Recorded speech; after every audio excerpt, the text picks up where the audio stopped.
আরেকটা জরুরি বিষয় যেটা এবারের বইয়ে সবচেয়ে ভয়ঙ্করভাবে ঘটেছে, সেটা হচ্ছে আমাদের রাজনৈতিক পরিচয়ের বিকৃতি। বাংলাদেশের মুসলমানদের একটি রাজনৈতিক পরিচয় আছে, এই রাজনৈতিক পরিচয়ের প্রমাণ বহু কিছু। আমি সর্বশেষ যে টকশো করেছিলাম যে আহলুল হাদিসদের রাজনৈতিক পরিচয় কি, আহলে হাদিসরা আওয়ামী লীগ করে না বিএনপি করে? আপনারা বলেন তো, আহলে হাদিসরা আওয়ামী লীগ করে না বিএনপি করে? আহলে হাদিসরা আওয়ামী লীগও করে না, বিএনপিও করে না। তার মানে কি আহলে হাদিসরা আর এক দল যদি বলে ভাই আপনারা আওয়ামী লীগও করে না বিএনপিও করে না, এর দ্বারা আপনারা সরকারের সকল অন্যায়কে সাপোর্ট করে যাচ্ছেন, এই কথা কি সত্য? কখনোই সত্য না।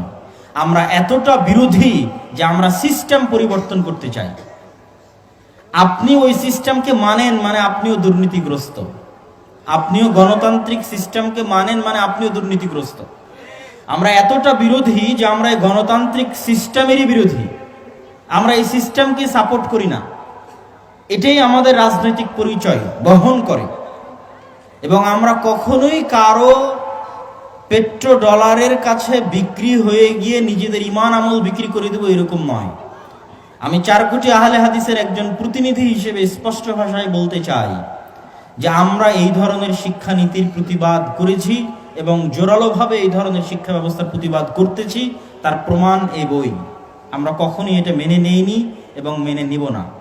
আমরা আমাদের সাধ্যের জায়গা থেকে সেই প্রতিবাদগুলো অব্যাহত রাখি এবং রাখবো ইনশাআল্লাহ। সেই জায়গায় বাংলাদেশের মুসলমানদের রাজনৈতিক পরিচয়কে বিকৃত করা হচ্ছে। কিভাবে বিকৃত করা হচ্ছে? কাজী নজরুল ইসলামের জন্ম বাংলাদেশে হয়নি, কাজী নজরুল ইসলামের জন্ম হয়েছে ভারতে। কিন্তু কাজী নজরুল ইসলাম কোন দেশের জাতীয় কবি? একটু কথা বলতে হবে, কোন দেশের জাতীয় কবি? বাংলাদেশে।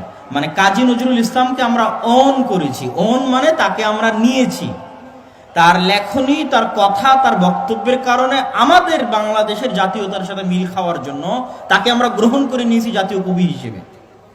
আচ্ছা, এবার বলেন তো, সারা ভারত, পাকিস্তান, বাংলাদেশে নবাব সিরাজউদ্দৌলার নামে নবাব সিরাজউদ্দৌলাকে শেষ স্বাধীন সুলতান হিসেবে ঘোষণা দিয়ে নবাব সিরাজউদ্দৌলার যেই দিন পতন হয়েছে, সেই পতনের দিন কোনো একটা দেশের স্বাধীনতার পতন, এই কথাটা কোন দেশ বলে? পাকিস্তান বলে?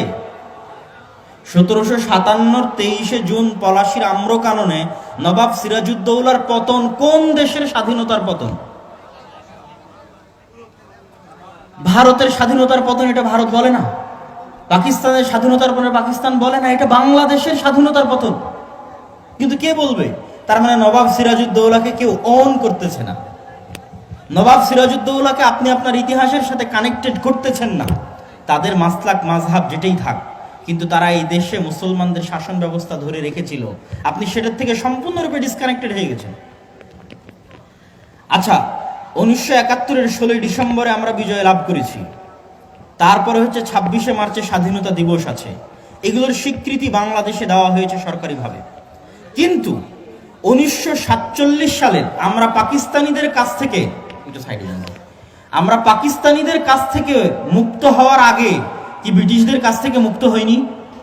কথা বলতে হবে, ব্রিটিশদের কাছ থেকে মুক্ত হয়নি। বাংলাদেশের শত শত লাখো লাখো মানুষ ব্রিটিশ বিরোধী যুদ্ধে জীবন দিয়েছে, শহীদ হয়েছে।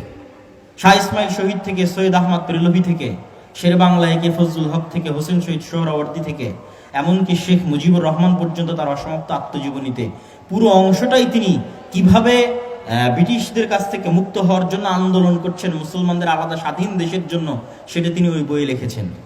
কিন্তু আজকে সেই ব্রিটিশদের থেকে যে আমরা মুক্ত হলাম, আর স্বীকৃতি কোথায়? রাষ্ট্রীয়ভাবে স্বীকৃতি কোথায়? 1947 সালে হাজার হাজার লাখো লাখো মানুষ যে চেষ্টা পরিশ্রম করে এই দেশটাকে, মানচিত্রকে, 1971 আমরা মানচিত্র পাইনি। আপনাকে জিজ্ঞেস করতে হবে মানচিত্র কখন পেয়েছি। পাওয়া মানচিত্র পাকিস্তানিদের কাছ থেকে মুক্ত করেছেন 1971, কিন্তু মানচিত্র পেয়েছেন কখন? এই মানচিত্র 1947-এ পেয়েছেন। 1971-এর মুক্তিযোদ্ধারা যদি মুক্তিযোদ্ধা হয়, 47-এর মুক্তিযোদ্ধারা আরো বড় মুক্তিযোদ্ধা। তাদের সম্মান কোথায়? তাদের রাষ্ট্রীয় স্বীকৃতি কোথায়? সেগুলোকে বিকৃত করা হয়েছে। রাজনৈতিক পরিচয়কে বিকৃত করে যেই জিনিস আমরা ভারতে দেখে আসলাম, এবং আমি এটা আশ্চর্য হতাম প্রথম যখন ভারতে গিয়ে কথা হয় মুসলিমদের সাথে, তখনও ভারতের সমাজে মুঘল বাদশাদের একটা সম্মান আছে, এখনো আছে। মুঘল বাদশাদেরকে মানুষ সম্মান করে, শ্রদ্ধা করে। কিন্তু বই পুস্তকে মুঘল বাদশাদের সম্মানে কোনো জীবনী নাই, কোনো লেখনী নাই, কিচ্ছু নাই। বাদশাহ আকবর, বাদশাহ আলমগীর, বাদশাহ জাহাঙ্গীর, কারো পক্ষে কিছু নাই। তো এই জিনিসটা ওই দেশের স্টুডেন্টদের সাথে আমার যখন কথা হতো তখন আমি আশ্চর্য হতাম, কেন নাই। আস্তে আস্তে রিয়েলাইজ করলাম যে তাদেরকে শত্রু বানিয়ে দেওয়া হয়েছে। ব্রিটিশদের চাইতে বড় শত্রু বানিয়ে দেওয়া হয়েছে বাদশাহ জাহাঙ্গীর, বাদশাহ আকবর, বাদশাহ আলমগীরকে। আর কাদেরকে নেতা বানানো হয়েছে?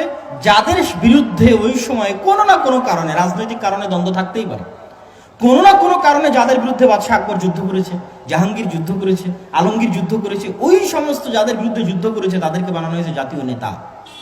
তাদের বন্দনায় বই পুস্তক লেখনী, গল্প লেখনী সবকিছু আছে। কিন্তু এই সমস্ত মুসলিম শাসকদেরকে বানানো হয়েছে শত্রু, তাদেরকে বানানো হয়েছে দখলদার। এরা একটা টাকা বিদেশে নিয়ে যায়নি, যা উপার্জন করছে তা ভারতকে দিয়ে গেছে। আজকেও ভারতের স্বাধীনতা দিবসে যে পতাকা উড়ে ওঠে, যে লাল কেল্লার উপরে উড়ে, ওই লাল কেল্লাটা মুসলমানদের তৈরি করা, সবই তারা ভারতকে দিয়েছে, কিন্তু আজ তাদেরকে শত্রু বানানো হয়েছে। কিন্তু আমি কোনোদিন কল্পনা করিনি এই শত্রুতার বীজ বাংলাদেশের মাটিতে বপন করা হবে। কিন্তু আমাদের বই পুস্তক রচনা করতে গিয়ে প্রকারান্তরে, সুচারুরূপে তাদেরকে বানানো হয়েছে আমাদের জাতীয় বীর, সেই সমস্ত গৌড়ের রাজা, গৌড় গোবিন্দ, সেই সমস্ত আর্য, পাল, সেন, যাদের কাছ থেকে এই দেশের মানুষ, যাদের জুলুম, অত্যাচার, নির্যাতন থেকে মুক্তি লাভের জন্য ইসলাম গ্রহণ করেছিল। এই দেশের মানুষ এমনি ইসলাম গ্রহণ করেনি। ওই যে ব্রাহ্মণ্যবাদী সিস্টেম ছিল, যে হিন্দু সমাজে 4টে সিস্টেম, তার মধ্যে ব্রাহ্মণরা খুব জুলুম করতো, অত্যাচার করতো।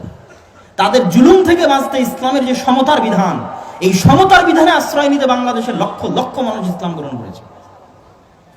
একটা শাসক কত পরিমাণ জালেম হলে 17 জন সৈন্যকে দেখে পিছনে রাস্তা দিয়ে পালিয়ে যায়। মানে সে জানে এই দেশের মাটিতে একজনও নয় যে তার পক্ষে দাঁড়াতে পারে। ইখতিয়ারউদ্দিন মহদ্দিন বখতিয়ার খিলজি যখন প্রবেশ করছে 17 জন নিয়ে, মাত্র 17 জন, তখন একজন শাসক কেন পালায়? এই জন্য পালায় যে এদেশে তার কোনো জনসমর্থন ছিল না, এদেশে তারা জুলুম করতো এদেশের মানুষের উপর। আজ তাদেরকে বানানো হয়েছে বীর। আর ইখতিয়ারউদ্দিন মহদ্দিন বখতিয়ার খিলজিকে বলা হয়েছিল নাকি পাহাড়পুর ধ্বংস করেছেন। কোথায় থেকে কোথাকার উদ্ভট ইতিহাস তারা নিয়ে আসলো, আর আমাদের সন্তানদেরকে শিখালো। আমাদের বীরেরা হয়ে গেল আমাদের শত্রু, মুঘল শাসকরা হয়ে গেল এদেশে দখলদার।